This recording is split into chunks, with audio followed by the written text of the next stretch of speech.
ជំរាបសួរសួស្តីពុកម៉ែបងប្អូនទាំងអស់គ្នាខ្ញុំហងនៅក្នុងវីដេអូនេះគឺអត់បានធ្វើម្ហូបទេមកបង្ហាញពីម៉ូដសម្លៀកបំពាក់ outfit ទាន់សម័យសម្រាប់នារីឆ្នាំ2026ហ្នឹងណាពុកម៉ែបងប្អូនចាមែនទស្សវត្ស90 70អីទេការតុបតែងខ្លួនគឺសំខាន់ណាស់ណាពុកម៉ែបងប្អូនធ្វើឲ្យវាយយើងក្មេងជាងវ័យ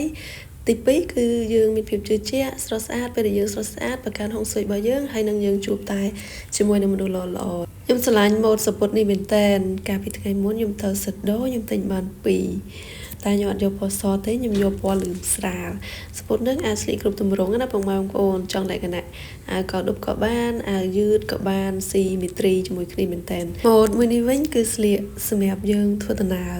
ដូចយើងទៅដើរលេងស្រុកក្រៅអីចឹងណាឬក៏យើងទៅដើរលេងតាមខេត្តអីចាបើម៉ូដអាវយឺតជាមួយនឹងខោកាបយអត់ចេះហួសសម័យទេទាន់សម័យគ្រប់រដូវកាលម៉ូដសពុតខ្លីចាជើងអ្នកស្លូនតូចស្លៀកស្អាតនាងខ្ញុំជា content creator YouTuber បើសិនជានាងខ្ញុំអត់សូវធ្វើខ្លួនក៏មិនសូវអាចលើកវីដេអូរបស់ខ្ញុំបានដែរចាការលើកវីដេអូគឺអាស្រ័យទៅលើមាតិការបស់យើងគុណភាពវីដេអូប្លង់ថតហើយនឹងការតុបតែងខ្លួនរបស់យើងឲ្យសមជាមួយនឹងកលៈទេសៈឬក៏បរិបទឬក៏កន្លែងហ្នឹងអញ្ចឹងណាពុកម៉ែបងប្អូនចាហើយបើនេះខ្ញុំទៅដើរលេងនៅអាគារខ្ពស់ឬក៏កន្លែងទំនើបនឹងយើងត្រូវតែតែងខ្លួនបែបចេញមកហាយឲ្យសមមួយកន្លែងនិយាយទៅខ្ញុំចូលចិត្តតែងខ្លួនឲ្យសមជាមួយនឹងកន្លែងឥឡូវគេនិយមសំពត់សាច់ឡាទីននេះបងប្អូនសាច់រលាស់រលោងស្រួលស្លៀកណាតែនាងខ្ញុំលោទៅវាអត់សមអញ្ចឹងហើយខ្ញុំអត់បានទិញទេនិយាយរឿងកៅអៅបងប្អូនកៅអៅខ្ញុំមិនឡើងចង់ហៀទូហើយអាទៅជុះក៏មានថ្មីក៏មានចាហើយតម្លៃមានបានត្រឹម20រៀលចុះក្រោមតែបើចំពោះហូល6អានឹងវារៀងថ្លៃហើយខ្ញុំអត់និយាយទេនិយាយតែកៅអៅធម្មតាទេហើយបើអាវប៉ែតក៏ខ្ញុំដកដែរដោយសារអាវប៉ែតវារៀងលើ$20ចាម៉ូដនេះសុភាពនារីចេញមកបែប office ចាយើងអាចស្លៀកធ្វើការនៅ office ខ្ញុំឃើញវាច្រើនតាមភាពយន្តចិន short film ណាគេតុបតែងខ្លួនភាគច្រើនបែបចឹងឯងចេញមកស្អាតថ្លៃថ្នូរហើយងាយស្រួលក្នុងការដើរហើរដើរហើរទៅបងប្អូនភាសាខ្មែរយើងណានេះភាគច្រើនភាសាយាយខ្ញុំគាត់និយាយមួយខ្ញុំកាលគាត់នៅរស់គាត់និយាយ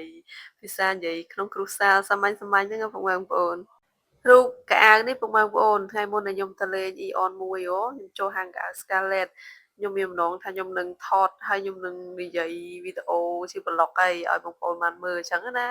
អញ្ចឹងហើយក៏មកទៅថ្ងៃហ្នឹងមានអារម្មណ៍ចង់និយាយក៏និយាយប្រាប់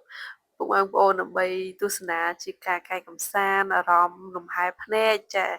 ម៉ូដសម្លៀកបំពាក់ពុកបងប្អូនមើលទៅចាបើស្រឡាញ់ម៉ូដមួយណាកុំភ្លេច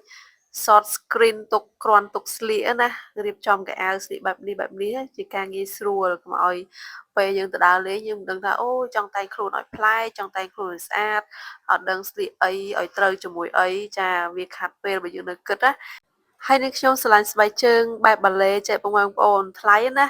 មកគូ$25ខ្ញុំអត់ទាន់ដាច់ចិត្តទិញទេនៅ Eon មួយបើវាជើងប្រសើរធម្មតាហ្នឹងតម្លៃ$19ពុកម៉ែបងប្អូនហើយខ្ញុំក៏មិនទាន់ដាច់ចិត្តទិញដូចគ្នាចាតែសាច់គេទន់ល្មើយស្រួលពាក់ណាអត់ឈឺជើងទេពុកម៉ែបងប្អូនគុណភាពហ្នឹង the best តែម្ដងលក្ខណៈពាក់មួយដឹងមួយបានយូរអង្វែងទៀតពុកម៉ែបងប្អូនបើស្បែកជើងនៅក្រៅបើយើងទិញចំរបស់ល្អវាមិនអីទេខ្លាចយើងទិញចំដូចម៉ែខ្ញុំអីថ្ងៃខ្ញុំទៅលេងស្រុកក៏ទិញ2គូម៉ែរឹងក្រព្រឹស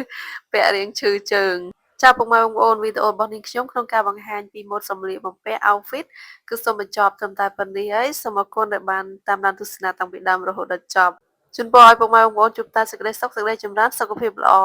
ជួបនាងខ្ញុំវីដេអូក្រោយបាយបាយ